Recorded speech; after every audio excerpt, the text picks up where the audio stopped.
together, and that's enough for me. Now, as I was saying, it's funny about you three being three sisters and all. I'd like to propose a little metaphor, if you will. Oh, God, why are we Now, here? my grandfather was a farmer, and the three sisters... Three sisters. The three sisters. Well, they're crops.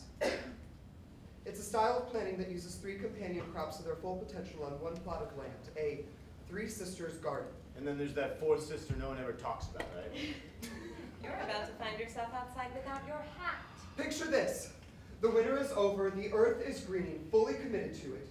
You plant three crops very closely together, practically on top of each other in the same bed. A cycle of interdependence is created, each plant giving and receiving in turn. Hey, giving and receiving, we're good.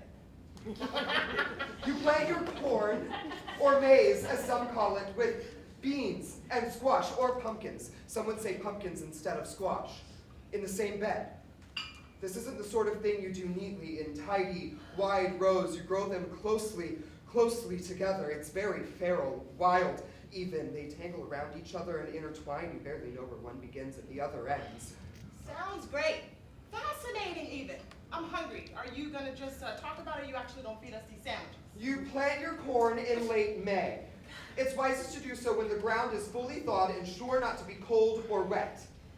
Plant your seeds with kind thoughts 3 days before the full moon. The beans produce nitrogen, which the corn feeds on mightily, and it all works out. Corn is a mystery, you know. No one really knows where it comes from.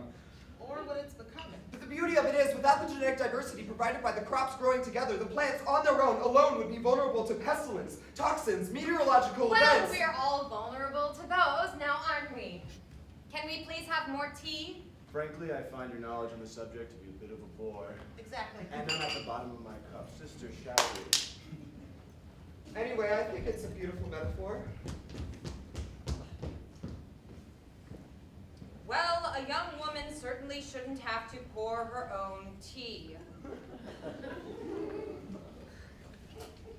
She's doing it. Now, can we please let's stick to talking about the weather, or literature, or things that have one foot in the ground?